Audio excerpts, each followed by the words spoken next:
Os irmãos da semana passada terminaram o estudo da carta aos Romanos, certo? Para já não vamos pegar em nenhum outro livro do Novo Testamento ou do Antigo Testamento para darmos aquela sequência, versículo a versículo, mas vou falar durante as próximas semanas, próximos meses, sobre alguns contrastes que nós encontramos na Bíblia. Um desses contrastes é esperança, desespero ou desesperança. Alguém aqui que está desanimado? Alguém que está em desespero? Alguém que está em esperança? Faz parte da nossa vida. Às vezes há coisas que nos desesperam, não é? A esperança é a última, não é? Tal como o amor. Aliás, faz parte daquele trio de Paulo na carta aos Coríntios, não é? Mas às vezes há coisas que vêm à nossa vida que nos deixam meio desanimados. Pelo menos desanimados. Às vezes desesperados. E depois o Senhor, através do seu Espírito, lá nos ajuda e traz um pouco de esperança. E é por isso que nós encontramos na Escritura palavras de encorajamento, como por exemplo aquela que Deus deu a Josué quando ele estava preparado para a conquista. Não temas, não? Esforça-te e tem bom ânimo. Aquilo que Jesus disse também foi isso: no mundo tereis aflições, mas tendo bom ânimo, eu venci o mundo, não é?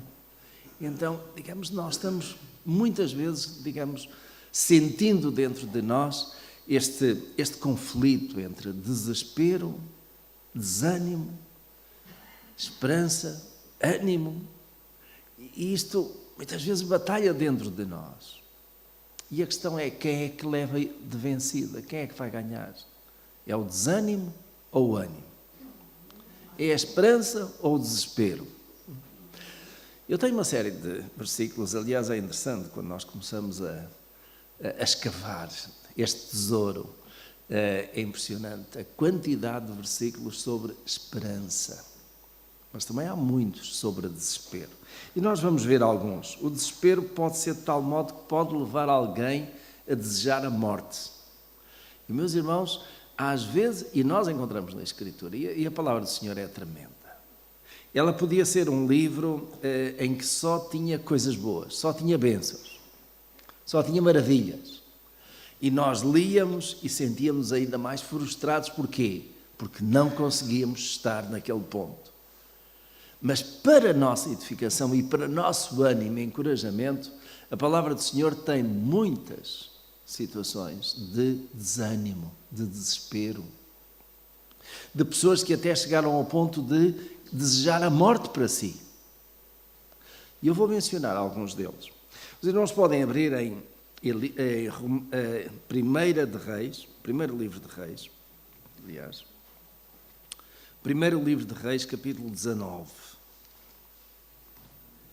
É o versículo 4 que eu quero chamar a atenção dos irmãos, mas vamos começar um pouquinho mais atrás para ser mais fácil contextualizarmos. Primeiro livro de Reis, capítulo 19. Fala aí de um grande homem de Deus, um profeta tremendo que os irmãos conhecem, só de falar no nome, Elias. Elias. Elias foi aquele homem que de facto Deus usou durante um determinado período e que manifestou através dele o seu poder. Se os irmãos estão lembrados, um pouco antes deste momento que está descrito aqui, Elias teve uma confrontação com os profetas de Baal. E lá no monte, então o desafio foi colocado. Os profetas de Baal haveriam de pegar no seu altar e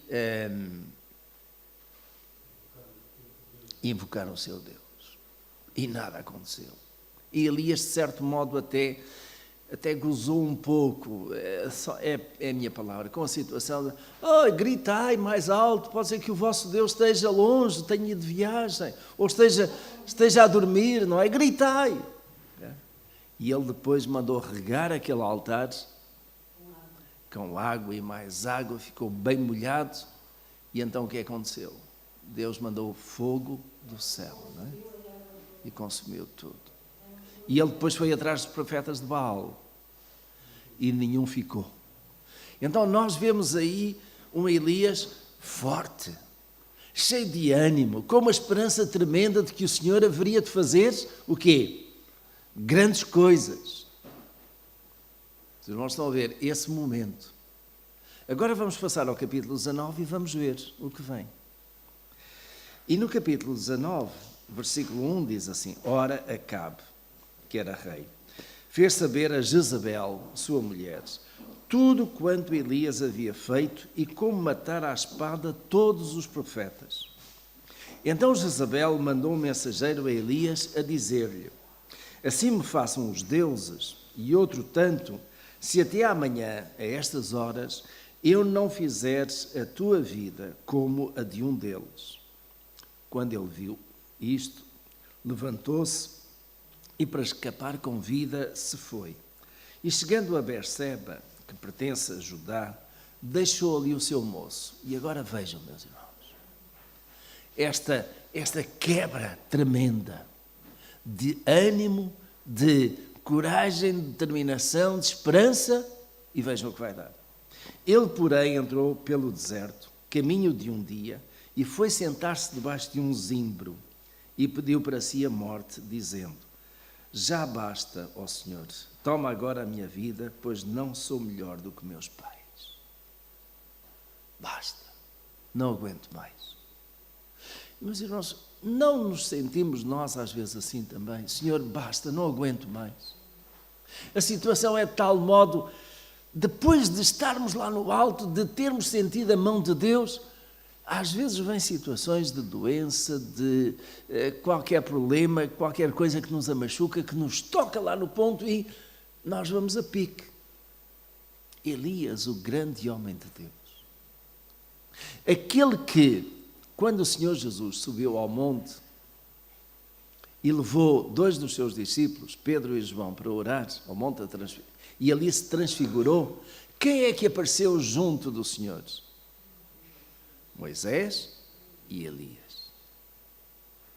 Mas é este mesmo Elias que mais tarde Deus o levou sem que alguém alguma vez visse a sua, ou fizesse a sua sepultura. Deus o chamou para si. É este Elias que passa aqui por um momento de grande desânimo, desespero. Será que nós nos podemos identificar com Elias?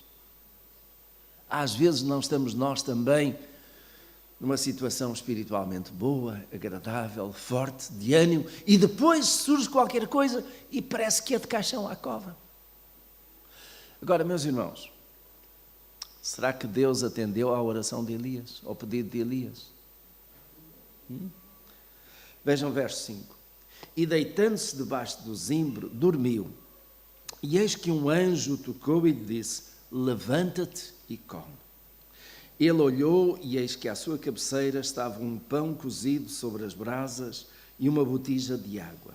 Tendo comido e bebido, tornou a deitar-se. E o anjo do Senhor veio segunda vez, tocou-lhe e disse: Levanta-te e come, porque demasiado longa te será a viagem.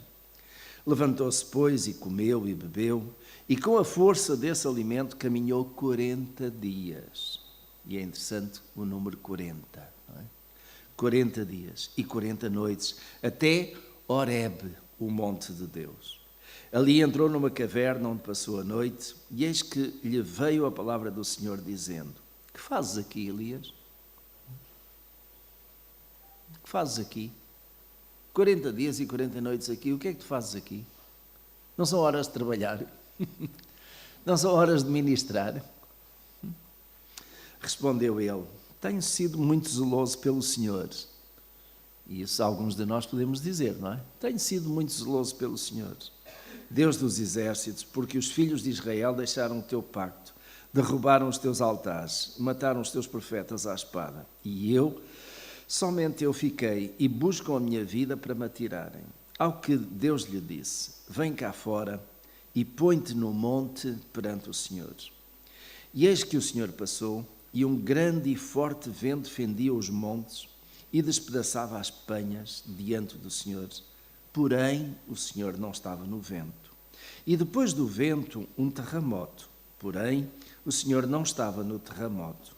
E depois do terremoto, um fogo. Porém, o Senhor não estava no fogo. E ainda depois do fogo, uma voz mansa e delicada. E ao ouvi-la, Elias cobriu o rosto com a capa e, saindo, pôs-se à entrada da caverna. E eis que lhe veio uma voz que dizia: que fazes aqui, Elias? Respondeu ele: tenho sido muito zeloso pelo Senhor Deus dos exércitos, porque os filhos de Israel deixaram o teu pacto, derrubaram os teus altares, mataram os teus profetas à espada, e somente eu fiquei, e buscam a minha vida para me atirarem. Então o Senhor lhe disse: vai, volta pelo caminho para o deserto de Damasco. Quando lá chegares, ungirás a Azael para ser rei sobre a Síria. E a Jeú, filho de Ninsim, ungirás para ser rei sobre Israel, bem como a Eliseu, filho de Safate, de Abel-Meloá, ungirás para ser profeta em teu lugar. E há de ser que o que escapar à espada de Azael, matá-lo-á Jeú. E o que escapar à espada de Jeú, matá-lo-á Eliseu. Todavia, deixarei em Israel 7.000, todos os joelhos que não se dobraram a Baal e toda a boca que não o beijou. Os irmãos notaram o verso 10 e o verso 14 da resposta de Elias? São iguais. E são iguais apontando o quê? Futuro, presente ou passado? Será futuro? É passado. Sim, é passado e presente só naquele sentido, só fiquei eu, não é? Mas aquilo que ele aponta é tudo aquilo que ele fez. Portanto, Elias estava muito voltado para o que ele fez. Mas o Senhor estava a querer levar os seus olhos para quê?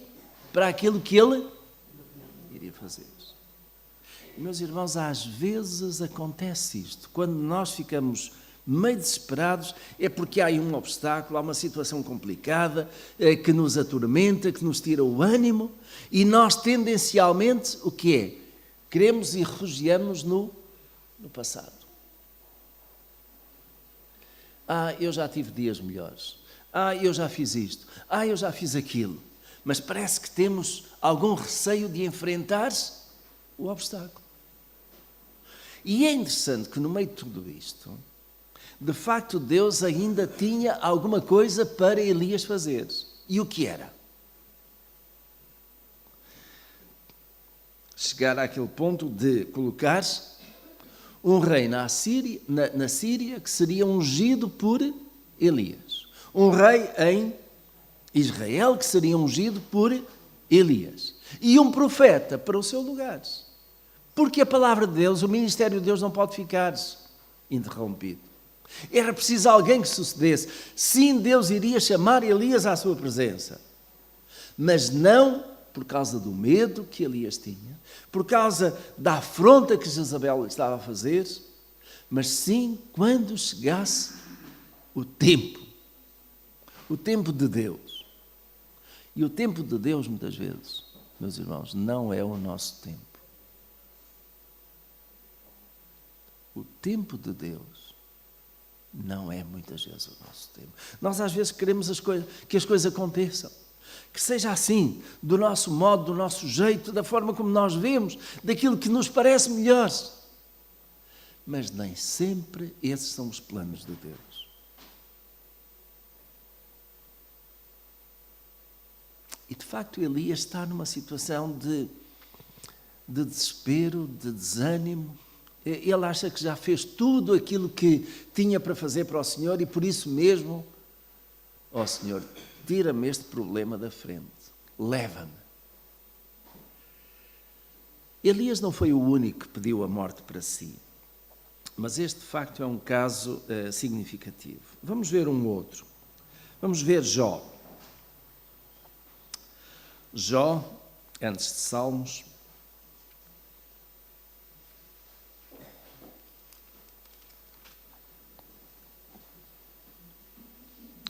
capítulo 3.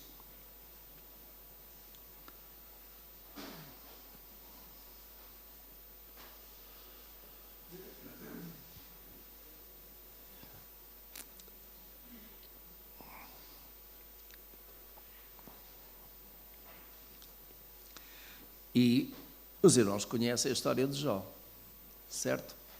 Um homem rico, abastado, com quantos filhos? 7. Quantas mulheres? 1. E chegou. Quantos bens? Muitos bens. É? Tinha 7 rapazes, não é? E 3 raparigas. Não é? Creio que sim. Então, o que é que aconteceu?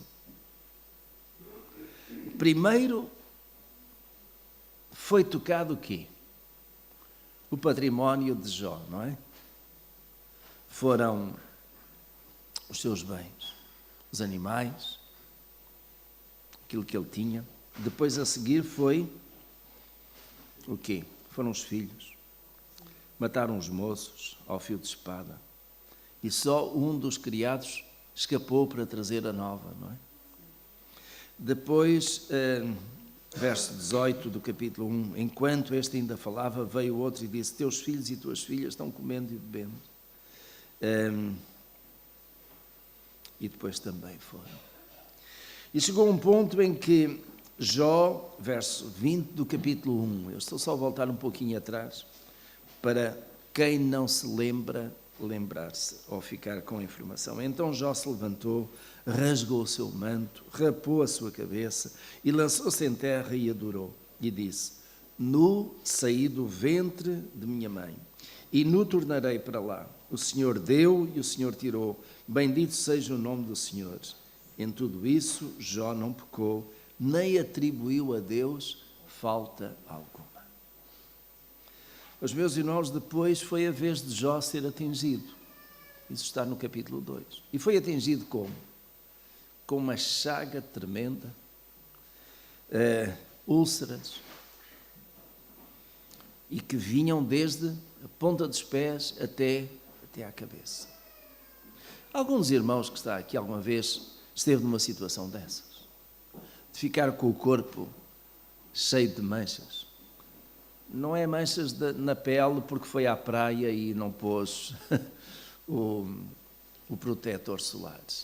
Manchas que são necroses, são sinais de a pele queimou, está cancerígena, está-se a espalhar. Jó estava com uma chaga, a Bíblia não diz muito mais, não vale a pena inventar, mas uma chaga que cobria o seu corpo. E ele até pegava num caco para tentar limpar, tirar um pouco aquelas crostas. Devia ser uma dor tremenda. E como se isso não bastasse, a própria mulher dele vem ter com ele e diz, amaldiçoa o teu Deus e morre.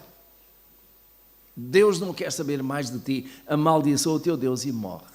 E Jó sentiu-se completamente isolado. Os irmãos estão a ver, foram os bens, foram os filhos, foi a sua saúde, a própria mulher também, os amigos também foram. Ficaram 3, não é? 4, mas mesmo assim vão ter um diálogo com Jó e até de certo modo culpabilizar Jó. Mas antes que isso acontecesse, nós chegamos ao capítulo 3 da descrição e vejam como é que Jó se sente. Depois disso, capítulo 3, verso 1. Depois disso, abriu Jó a sua boca e amaldiçoou o seu dia. E Jó falou, dizendo, pereça o dia em que nasci E a noite em que se disse, foi concebido um homem, converta-se aquele dia em trevas, e Deus lá de cima não tenha cuidado dele, nem resplandeça sobre ele a luz. Reclamem-no para si as trevas e a sombra da morte, habitem sobre ele nuvens, espante-o tudo o que escurece o dia. Quanto àquela noite, dela se apodera a escuridão, e não se regozije ela entre os dias do ano, e não entre no número dos meses. Estéril seja aquela noite, e nela não entre voz de regozijo. Amaldiçoem-na aqueles que amaldiçoam os dias, que são peritos em suscitar o Leviatã. As estrelas da alva se lhe escurecem. Espere ela em vão a luz, e não veja as pálpebras da manhã. Porquanto não fechou as portas do ventre de minha mãe, nem escondeu dos meus olhos a aflição. Porque não morri ao nascer, porque não expirei ao vir à luz. Alguém aqui já passou por uma situação em que desejou não ter nascido? Uma situação em que deseja para si a morte? Jó não aguentou mais. Meus irmãos, este é um livro que podia não estar na Bíblia. Muito certamente, segundo os teólogos, este foi o primeiro livro a ter sido escrito, é do tempo dos patriarcas, até anteriores aos escritos de Moisés, e que mostra exatamente como o sofrimento humano, que parece às vezes não ter fim, é tão cáustico na alma e nas emoções. Neste momento, meus irmãos, nós temos algumas pessoas doentes, seriamente doentes na nossa igreja. A Diana continua internada. Continua em cuidados intensivos. Quando lhe fizeram a biópsia, ela ficou, pouco depois, teve um derrame. Teve uma... Sim, foi um pequeno derrame, por causa da picagem. E houve momentos em que ela estava com muita dor de cabeça, muito débil. Desta última vez nem aguentou a diálise toda, teve que ser feita em 2 dias diferentes.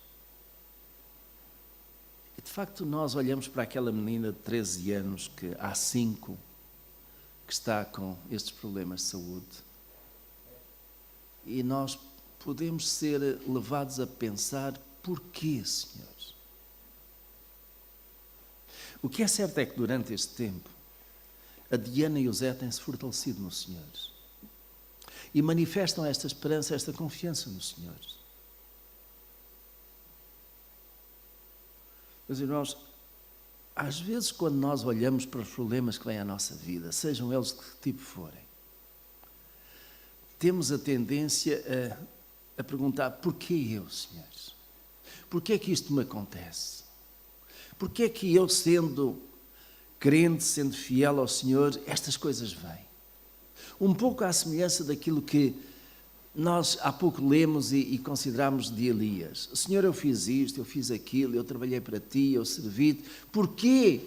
Porquê é que isto está a acontecer? Leva-me. E nós chegamos a um ponto em que a vida parece que às vezes deixa de fazer sentido. E achamos que o melhor é mesmo que o Senhor tenha misericórdia de nós e nos leve. O nosso ânimo caiu completamente. O desespero é grande, porque a dor é grande. O desespero muitas vezes é proporcional à dor. Há pessoas que desesperam por tudo e por nada. Mas digamos, essa é uma exceção. Agora, aquelas pessoas que têm alguma, e vou usar uma expressão que as senhoras usaram esta semana, resiliência, que têm alguma capacidade de resistência, mas chega a um ponto em que a nossa resiliência, a nossa resistência vai e nós não aguentamos mais. Não é assim, meus irmãos? Então nós precisamos que alguém nos ajude e nos dê uma injeção de ânimo. Era isso que Jó estava a precisar, mas ainda não é isso que vai acontecer. Foi ao longo de um tempo. Um pouco mais adiante, no capítulo 7, Porque depois começam a aparecer os amigos de Jó, a tentar aconselhá-lo, a ajudá-lo, mas Jó chega a um ponto em que continua a não ver, como nós dizemos em bom português, continua a não ver luz ao fundo do túnel, continua a não ter esperança nenhuma.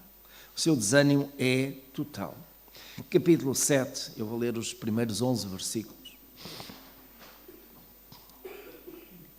Porventura não tem o homem duro serviço sobre a terra, e não são os seus dias como os do jornaleiro, como o escravo que suspira pela sombra e como o jornaleiro que espera pela sua paga. Assim, se me deram meses de escassez e noites de aflição, se me ordenaram. Havendo-me deitado, digo, quando me levantarei? Mas comprida que é a noite, e farto-me de me revolver na cama até à alva. A minha carne se tem vestido de vermes e de torrões de pó. A minha pele endurece e torna a arrebentar-se. Os meus dias são mais velozes do que a lanceira do tecelão e chegam ao fim sem esperança. Lembra-te de que a minha vida é um sopro. Os meus olhos não tornarão a ver o bem. Os olhos dos que agora me veem não me verão mais. Os teus olhos estarão sobre mim, mas não serei mais. Tal como a nuvem se desfaz e some, aquele que desce à sepultura nunca tornará a subir. Nunca mais tornará à sua casa, nem o seu lugar o conhecerá mais. Por isso, não reprimirei a minha boca. Falarei na angústia do meu espírito. Queixar-me-ei na amargura da minha alma. Alguém aqui simpatiza com Jó? Alguém se identifica com Jó? Alguém tem sofrido como Jó? Mas mesmo que não tenha sofrido tanto como Jó, o sofrimento é alguma coisa que está em nós. Vem até nós. Agora, meus irmãos, vejam o verso 11, não é? Por isso não reprimirei a minha boca. Ou seja, Jó ia falar-se, como nós dizemos também, fala daquilo que o coração está cheio. O coração de Jó está cheio de angústia, de tristeza. Falarei na angústia do meu espírito, queixar-me-ei na amargura da minha alma. Agora, meus irmãos, nós sabemos o que aconteceu. Vieram depois os outros amigos, etc. E quando nós chegamos um pouco mais adiante, deixem-me ver se está aqui, capítulo 19. Chegamos ao capítulo 19.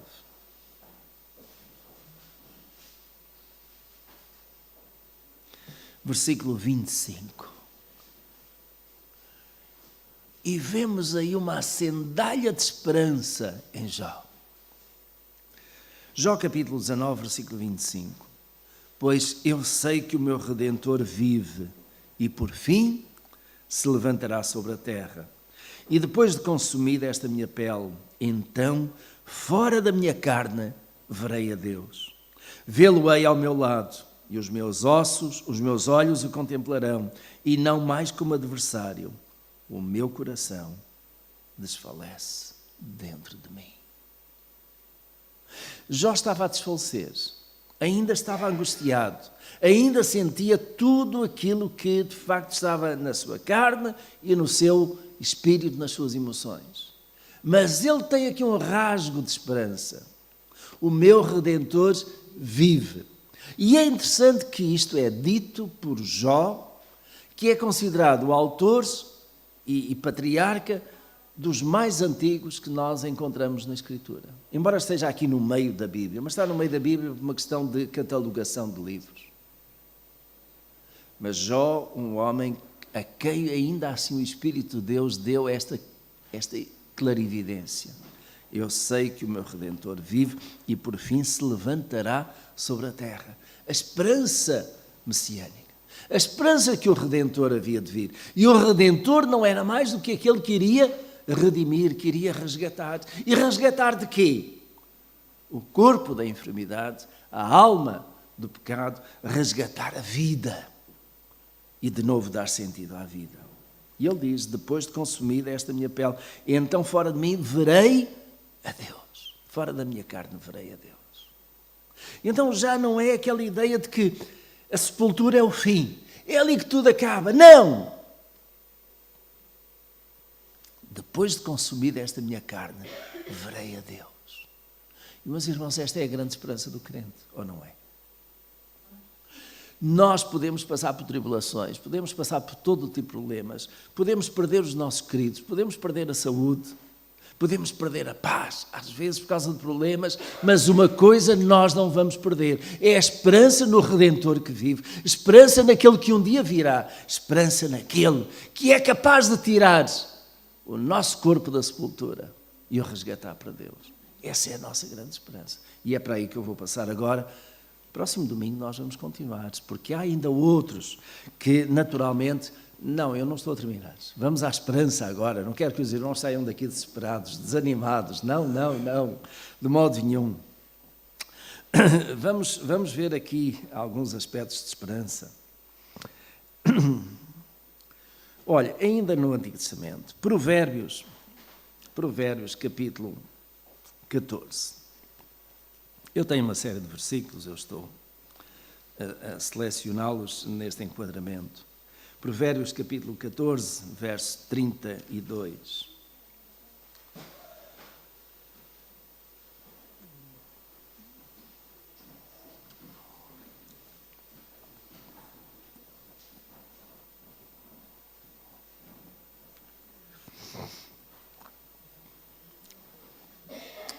Provérbios capítulo 14, verso 32.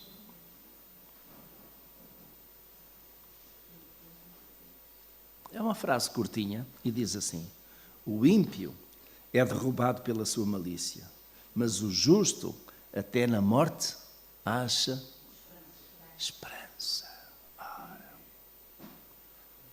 Os irmãos acham que o ímpio acha esperança na morte? Aquele que não crê em Deus, diante da morte, ou quando está próximo da morte, ele tem alguma esperança? Os irmãos já viram que em alguns cemitérios nós encontramos algumas frases lapidares assim: a última morada de... E eu pergunto, isso é próprio de um crente? Alguém que é crente iria colocar isso? Alguém que de facto confia que aquela não é a última morada? Ou nós não confiamos nas palavras do Senhor Jesus, que Ele disse e que João registou no capítulo 14 e que eu gosto tanto? Não se turbe, aqueles que sabem, vamos dizer, não se turbe o vosso coração, credes em Deus, crede também em mim. Na casa de meu Pai há muitas moradas. Se não fosse, eu vos teria dito: vou preparar-vos lugares, para que onde eu estiver, estejais vós também. Meus irmãos, isso não é de consolo, não é de conforto. Então temos nós motivos para, nesta vida, ficarmos em grande desânimo, em grande desespero? Temos, porque de facto a vida traz muitas contrariedades. Mas temos nós motivos para permanecer no desespero e no desânimo? Não, porque há uma esperança em nós. Eu aqui procuro ser muito realista. Não embandeiro em arco dizendo: eu sou crente, nada de mal me acontece. Não, a realidade é outra. Eu sou crente e o Senhor Jesus já advertiu disso: no mundo tereis aflições, mas tendo bom ânimo. Então é nesse binómio que nós estamos, entre as aflições e o bom ânimo. E o bom ânimo quem o dá, quem o traz, é o Senhor Jesus. Então, até na morte, o justo acha esperança. Meus irmãos, esta esperança é aquela que naturalmente nos anima, nos assegura. Vamos ver algumas passagens. Atos capítulo 24. Atos capítulo 24.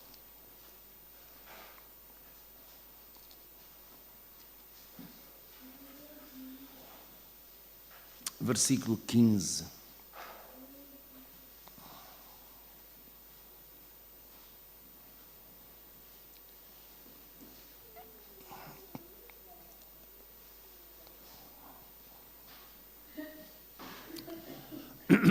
Atos capítulo 24, versículo 15. Eu vou ler esse versículo e depois vou um pouquinho atrás, para vermos o enquadramento. Atos 24, 15. Tendo esperança em Deus, como estes mesmos também esperam, de que há de haver ressurreição, tanto dos justos como dos injustos. Bom, e este versículo lido assim, sem mais nada, tem esperança, mas precisamos de entender melhor. Então vamos ao versículo 10. Paulo, tendo-lhe o governador feito sinal que falasse, respondeu: porquanto sei que há muitos anos és juiz sobre esta nação, com bom ânimo faço a minha defesa. Pois bem podes verificar que não há mais de 12 dias subi a Jerusalém para adorar, e que não me acharam no templo discutindo com alguém, nem abutinando o povo, quer nas sinagogas, quer na cidade. Nem te podem provar as coisas de que agora me acusam, mas confesso-te isto, que segundo o caminho a que eles chamam seita, assim sirvo ao Deus de nossos pais, crendo tudo quanto está escrito na lei e nos profetas, tendo esperança em Deus, como estes mesmos também esperam, de que há de haver ressurreição, tanto dos justos como dos injustos. Por isso, procuro sempre ter uma consciência sem ofensas, diante de Deus e dos homens. E já entendemos melhor. Paulo estava em Jerusalém, foi acusado falsamente, e ele está agora a apresentar a sua defesa. E os irmãos vejam que Paulo, um servo do Senhor, que tinha ido a Jerusalém para levar a oferta levantada pelos crentes na Macedónia, procurando ajudar os seus irmãos na fé que estavam a passar grande fome, acaba por ser acusado de uma coisa que não era verdade, foi preso, teve que se defender. E ele que tanto desejava, como nós ainda há bem pouco tempo considerámos na Carta aos Romanos, tanto desejava ir na próxima viagem missionária até Espanha, acabou por passar por Roma, mas não ir a Espanha. E passou por Roma, ficou em Roma durante um tempo, mas debaixo de prisão. Meus irmãos, às vezes os nossos planos, as nossas intenções acabam por não se concretizar do modo como nós pensamos. É bem verdade aquele ditado português: o homem põe e Deus dispõe. E Tiago, de certo modo, aborda isso, dizendo que a nossa vida é um vapor, nós planeamos, mas em vez de dizermos, eu vou fazer assim, nós devemos dizer, eu farei se o Senhor quiser, se essa for a vontade do Senhor. E às vezes nós acabamos por ser apanhados numa situação em que planeamos, era aquilo que desejávamos, mas isso não acontece. Porque de algum modo, meus irmãos, há um personagem terrível que se mete na nossa vida, no nosso caminho. É o diabo e os seus anjos. E nós não podemos esquecer isso. E não podemos esquecer que não são só as dificuldades da nossa, próprias de nós, como o nosso corpo que vai envelhecendo, as doenças que vão chegando, alguns acidentes de percurso, que nos deixam debilitados e que nos podem levar a desânimo, como também outras contrariedades. Muitas vezes, meus irmãos, o diabo põe-se no meio e coloca dificuldade atrás de dificuldades. E nós temos sentido, nestas últimas semanas, exatamente isso. Ainda, talvez há 2 ou 3 semanas, eu falei aos irmãos que, por aquela altura, setembro, outubro, eu fico a pensar no mês, no tema do próximo ano. E eu partilhei com os irmãos que Deus colocou no meu coração que era avivamento. E, meus irmãos, quando nós pensamos em avivamento e começamos a clamar ao Senhor por avivamento, o diabo fica furioso e mete-se no meio. E daí, meus irmãos, temos algumas situações complicadas. E eu quero deixar este alerta aos meus irmãos, para vós e para mim. O diabo vai andar de roda de nós, de uma forma mais forte. Talvez isto não sejam boas notícias, mas quero que os irmãos estejam preparados. O diabo vai andar de volta de nós. E aquilo que o Senhor Jesus disse a Pedro, naquele momento em que Pedro estava tão decidido, tão determinado a estar com o Senhor Jesus e a protegê-lo e até impedir que ele fosse à cruz. Pedro ainda não tinha percebido que era necessário que Jesus fosse à cruz. Mas Jesus diz a Pedro, cuidado Pedro, o diabo anda em derredores, bramando como um leão, procurando a quem possa tragar. Pedro não foi poupado, era um apóstolo. Será que nós somos? De modo nenhum. É. Então, meus irmãos, quando nós dobramos o nosso joelho, quando nós buscamos o Senhor e o buscamos de coração, temos que estar preparados para uma batalha espiritual dentro de nós e à nossa volta. O diabo não baixa os braços. Não quer assustar ninguém, quer apenas prevenir. Porque se nós estivermos prevenidos, mais facilmente nós aguentamos as astutas ciladas do diabo. E são astutas porque ele não se mostra. São astutas porque ele fica camuflado muitas vezes, como o Senhor Jesus disse, como anjo da luz.